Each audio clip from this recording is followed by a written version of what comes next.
ایک آدمی نے مجھے کہا، ایک عامل نے مجھے کہا شام تک تیرے ساتھ کچھ ہو جائے گا. کہہ رہا میں ڈر رہا ہوں. میں نے کہا تو ڈر رہا ہے نا اس وجہ سے ہو جائے گا.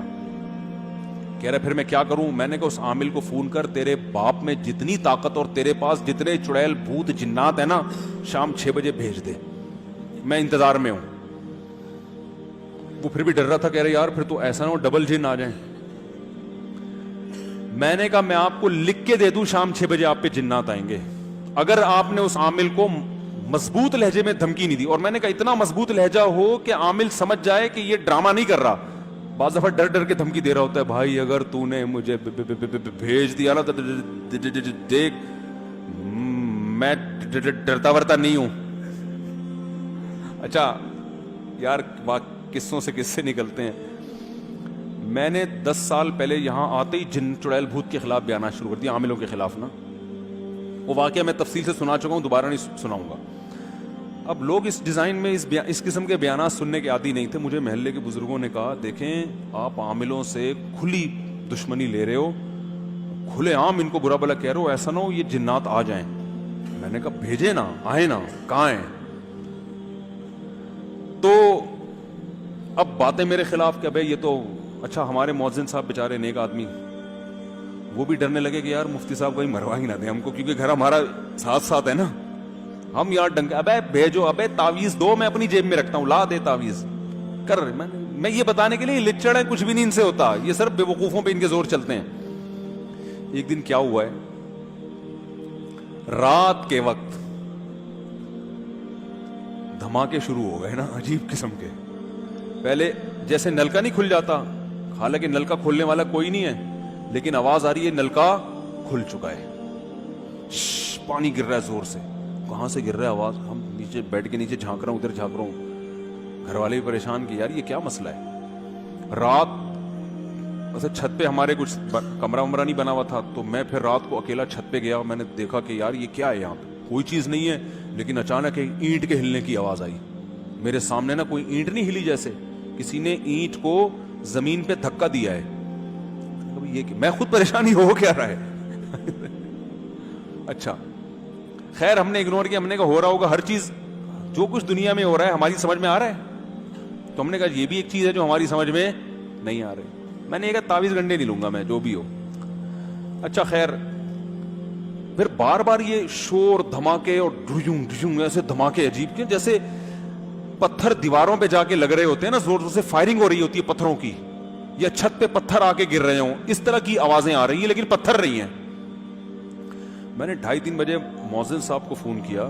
میں نے آوازیں آ رہی ہیں؟ انہوں نے کہا بھرپور طریقے سے آ رہی ہیں آوازیں. کہنے کہ نلکا کھل رہا ہے، حالانکہ نلکا تو نہیں کھلا ہوا، لیکن ایسے لگ رہا ہے جیسے کھل گیا.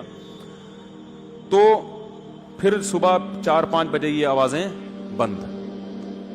ہم نے کہا کچھ نہیں ہے کچھ نہیں ہے. اگلے دن پھر خاص ٹائم پہ یہ آوازیں شروع.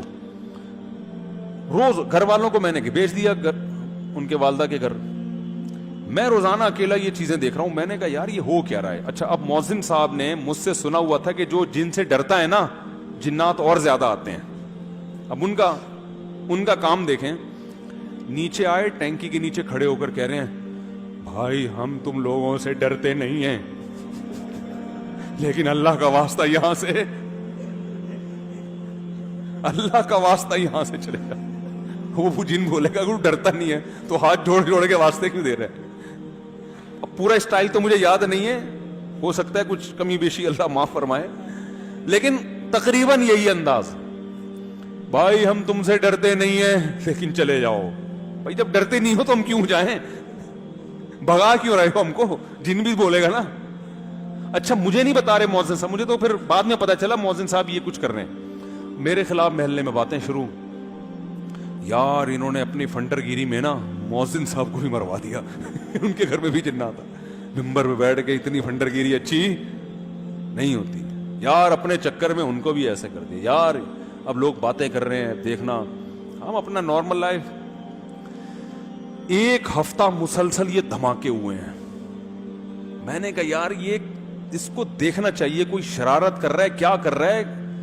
یہ میں نے ٹھان لی کہ اس کو میں ٹریس کروں گا یہ ہو کیا رہا ہے. کہا کہ آج میں دیکھتا ہوں جیسی پہلی آواز آئے گی فوراً وہاں جاؤں گا، یہ آواز آئی کہاں سے اور پھر اس کے بعد کہاں سے آ رہی. تو 2-3 دن سے میں ٹریس کر رہا تھا, پتہ نہیں چلا. ایک دن کیا ہوا کہ مجھے آواز جیسے ہی آئی نا, تو ہمارے گھر کے باہر دیوار میں جو ہے, یعنی مسجد کی طرف دیوار ہے وہ, اس میں مجھے اندازہ ہوا سب سے پہلی آواز گیزر سے شروع ہوئی ہے.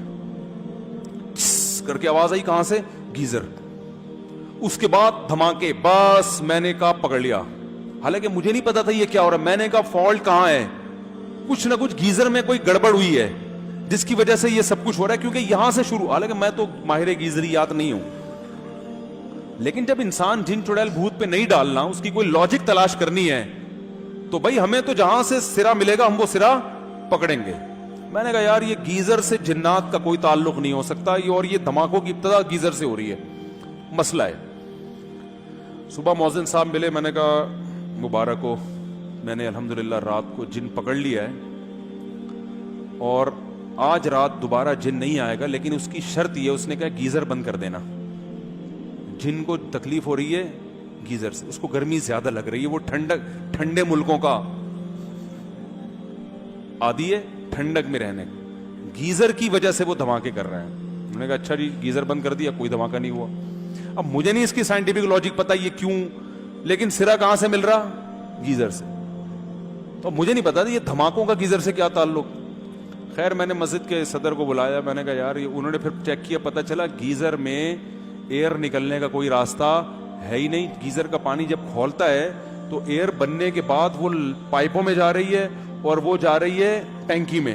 ٹینکی میں بڑے بڑے پتھر ہیں, ٹینکی جو ہے نا وہ ایئر ٹائٹ ہے, اس میں ہوا نکلنے کا راستہ نہیں ہے, جس کی وجہ سے اندر ایئر بنتی ہے. اور وہ جو اینٹیں ٹینکی کے اندر, ٹینکی صاف ہوئے عرصہ ہو گیا تھا بہت, اس میں اینٹیں پڑی ہوئی تھی, اتنا پریشر گیس کا بن رہا تھا کہ ٹینکی کا ڈھکن اوپر اٹھ کے دھڑام سے نیچے آگے گرتا, اور اندر اینٹیں ہل ہل کے دیواروں پہ لگتی. اب ہمارے اپنی 8ویں کلاس کی سائنس یاد آنا شروع ہو گئی کہ پانی جو ہے نا بہترین کنڈکٹر ہے, ساؤنڈ کے لیے بھی اور کرنٹ کے لیے بھی. وہ پرانے زمانے کی ایکویشن ہمیں یاد آ گئی. تو ہم نے کہا اس کا مطلب ہے اندر جو ساؤنڈ پیدا ہو رہا ہے وہ نلکوں کے ذریعے مؤذن صاحب کے کچن تک پہنچ رہا ہے. بھائی پانی اس ساؤنڈ کو پہنچا رہا ہے نا. بھائی سوئمنگ پول میں آپ بات کرو, اگلے کو بہت تیز سنائی دیتی ہے اگر وہ بھی اندر ہو پانی کے, ٹھیک ہے نا. تو یہاں سے وہاں, اور پتھر, وہ میں نے کہا بھائی, اور اتنے زور زور کے دھماکے, وہ تو شوگر ہے پھٹی نہیں ٹینکی. تو پھر وہ ایئر ویئر نکالی تو وہ دھماکے ختم ہو گئے. تو وہ یہ سنا رہا تھا کہ جب آپ عامل کو فون کریں نا, تو یہ لہجہ نہیں ہونا چاہیے جو ہمارے مؤذن صاحب کا, کہ میں تمہارے جنات سے ڈرتا نہیں ہوں, بھیجنا نہیں جنات ونات بھیجنا نہیں. تم نے 6 بجے کا وعدہ کیا ہے نا, بھیجنا نہیں, کیونکہ میں ڈرتا ورتا نہیں ہوں. اس سے سمجھ جائے گا کہ ڈر رہا ہے تبھی تو کہہ رہا ہے. تو میں نے کہا اس کو بولو عامل کو, اس نے بڑی سخت دھمکی لگا دی تھی کہ اس کو بولو تیرے باپ میں دم ہے نا. ابیوز لینگویج تو استعمال کرنی پڑتی ہے نا. اب یہ تھوڑی کہ آپ سے گزارش ہے کہ آپ یہ نہیں بھیجیے گا. میں نے کہا یہ زبان میں ان کو بولو, بھائی تیرے پاس جتنے جنات ہیں, جو تُو نے فلیتے پلیتے قبروں سے نکالے ہوئے ہیں, سارے استعمال کر کے 6 بجے بھیج, میں انتظار کر رہا ہوں. اور میں نے کہا ایک پارسل اپنی طرف سے کر دو, اور کہ میں نے جو 7 بجے تیرے لیے چڑیلوں کا انتظام کیا ہوا ہے نا وہ تو افورڈ نہیں کر سکتا. یہ لوگ ڈرتے ہیں جنات سے. میں نے کہا آپ نے تو کوئی چڑیل نہیں کہ وہ ڈر جائے گا اس سے. تو واقعی ایسا ہوا. یہ تو خیر چڑیلوں میں نے اپنی طرف سے لگا دیا. 6 بجے یہ ہوا, اس نے کہا مجھے کچھ بھی نہیں ہوا الحمدللہ. میں نے کہا اگر یہ دھمکی نہ لگاتے نا تو کچھ آپ کو ہو جائے. یہ نفسیاتی اثر ہوتا ہے نا انسان پہ, جو چیز نہیں ہوتی نظر آنا شروع ہو جاتی ہے. تو اس لیے ان خاتون سے گزارش ہے کہ آپ اپنے والد صاحب کو بس سورہ فلق سورہ ناس پڑھ کے دم کریں, اور بس اتنا کافی ہے.